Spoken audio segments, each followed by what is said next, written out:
নমস্কার। কাল সিবিআই সন্দীপ ঘোষকে অ্যারেস্ট করেছে আরজিকর দুর্নীতিকাণ্ডে। কিন্তু যে আন্দোলন সারা পশ্চিমবঙ্গ জুড়ে চলছে, তিলোত্তমার হত্যা এবং রেপ, সেটা আমাদেরকে ভাবতে হবে যে কী কারণে এই ঘটনাটা ঘটেছে। আমরা সবাই দোষীদের শাস্তির দাবি করছি, ফাঁসির দাবি করছি, খুব ভালো কথা। মেন যিনি দোষী তিনি আরজিকর কাণ্ডে সিবিআইয়ের হাতে ধরা পড়েছেন সন্দীপ ঘোষ, কিন্তু সেটা দুর্নীতি কাণ্ডে।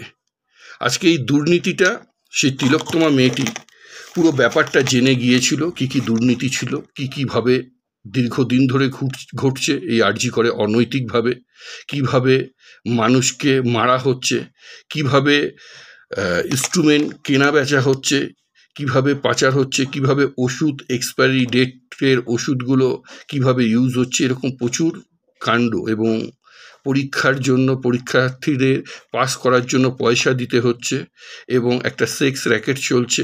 এরকম বহু ঘটনা উঠে এসছে সোশ্যাল মিডিয়াতে, যেটা আমরা দেখতে পেয়েছি।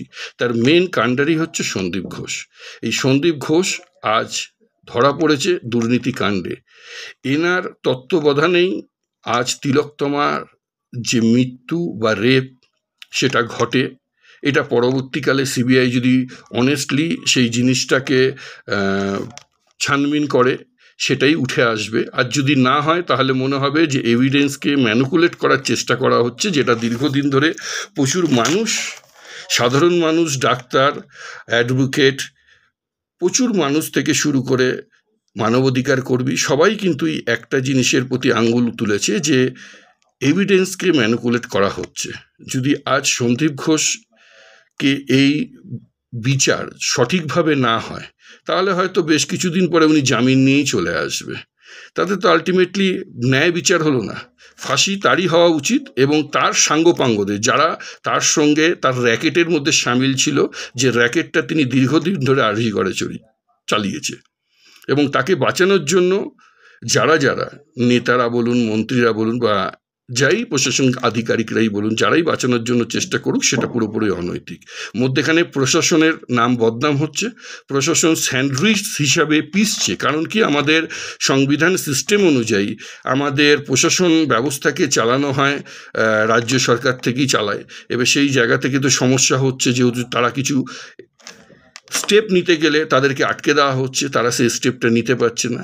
না হলে পুলিশ চাইলে কোনো মন্দির থেকে একটা জুতো চুরি হতে পারে না। তাহলে কি পুলিশরা থেমেছিল?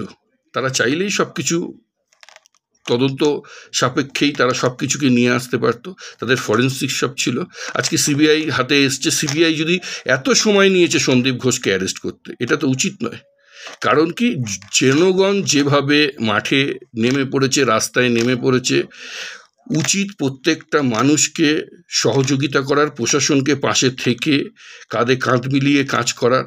কারণ কি, এটা আমাদের প্রত্যেকটা নারীর শুধু উদ্দেশ্যেই নয়, সমাজের উদ্দেশ্যে এবং দেশের উদ্দেশ্যে, রাজ্যের উদ্দেশ্যে নৈতিকভাবে কাজ করার আমাদের একগ্রতার এক প্রচেষ্টা। এই প্রচেষ্টা চালিয়ে যাবে যতক্ষণ না ন্যায় বিচার হবে। আমরা সাথে আছি, আপনারাও সাথে থাকবেন, আন্দোলন জারি থাকবে। নমস্কার।